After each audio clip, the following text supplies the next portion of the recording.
Sometimes the watch world reminds me of the music industry. How could you possibly come up with a new, unique song in 2022 that's not a cover, doesn't use the same underlying chord structure, and won't have the band sued by patent trolls or rights holders to some obscure folk song from 1932?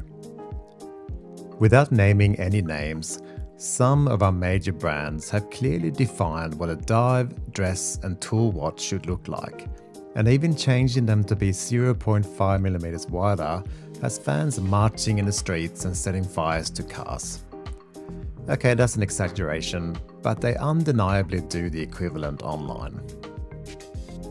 With all that in mind, it's frequently the micro brands that experiment with new looks and try to offer something unique without using the same 3 chords. And just like the music industry, we somehow get new and interesting music every year. Draken watches have been on my radar for a while, and after chatting to Mike behind the brand, he sent me the color version, amusingly named Super Blue, of the Tugela GMT, which is currently up for pre-order at 25% off the final retail price. It is obviously a very masculine, large and tough design, which will attract those of us with a slightly larger wrist that don't mind sometimes wearing watches that would cause serious injury to the receiver in a wrist-to-wrist collision. So should you go and pre-order this one? Let's try to answer that. I've added chapter markers in today's video to make it easier to get to the parts that interest you the most.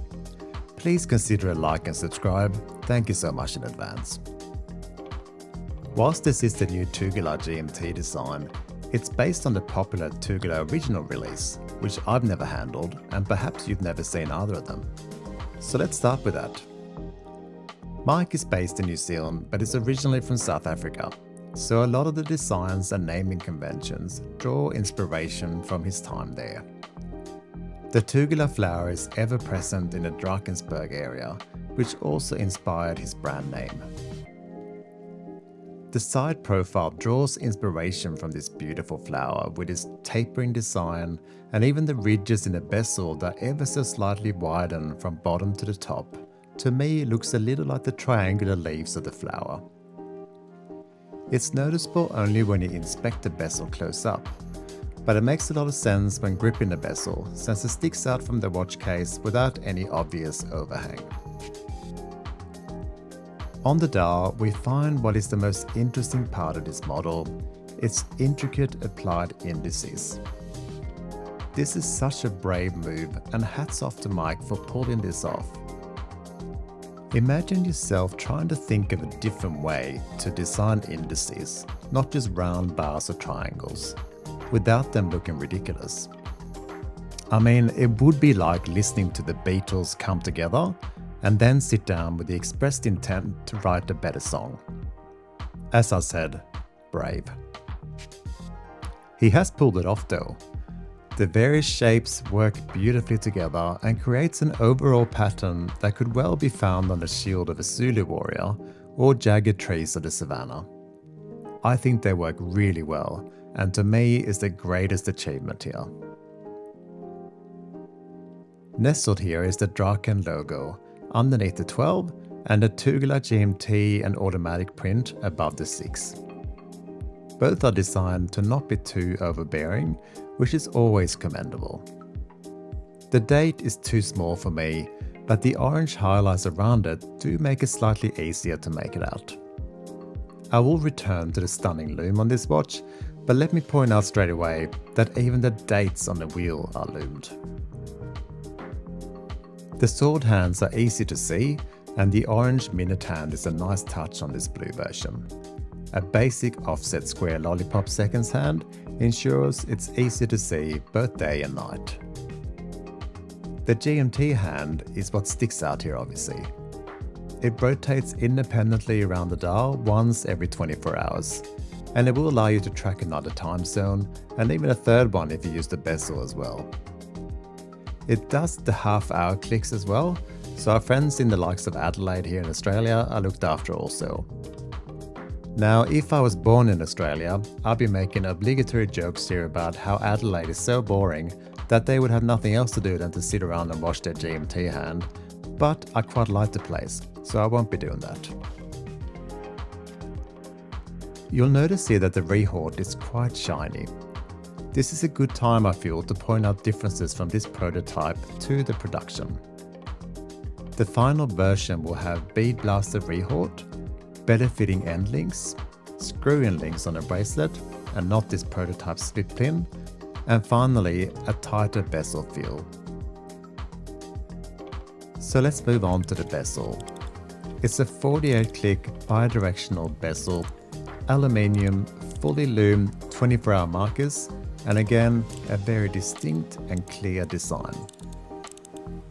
There is way too much play in this bezel, which I've been told will be addressed in the final version.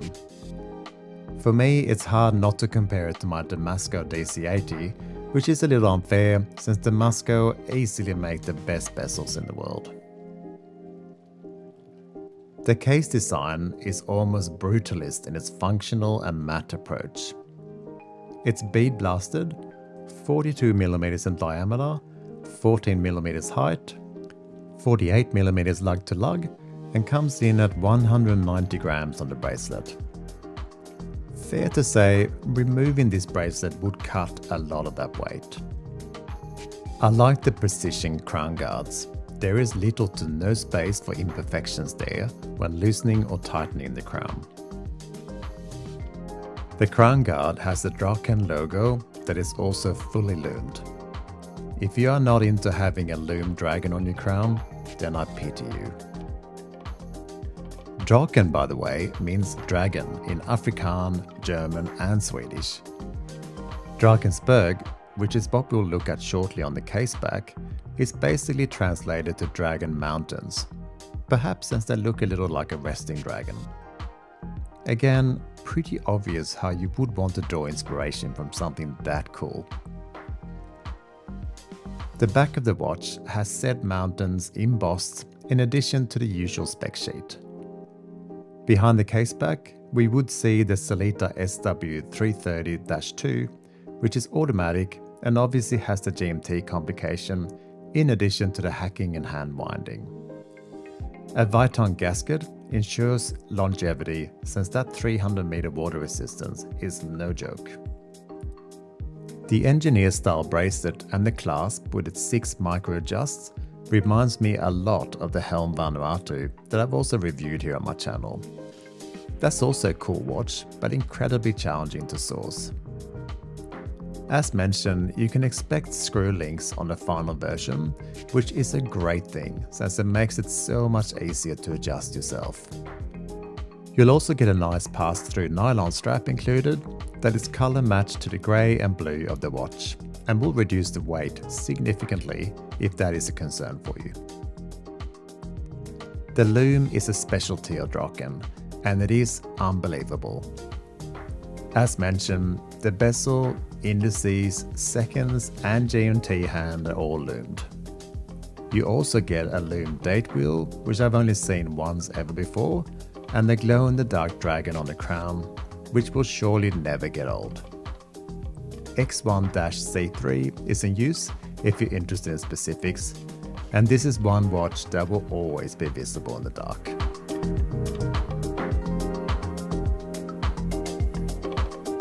Mike already had a winner on his hands with the original Tugela, and this premium reissue has been improved in many ways. Take the Swiss movement for example. There are people out there that will only buy watches with Swiss movements. And the fact that the pre-order price is only $785 for a Swiss GMT housed in a watch that is unique and well made is impressive. The 2-year warranty further ensures your money is well spent. Draken has after all been around long enough now that you'll be well looked after in the unlikely event you have an issue with your watch.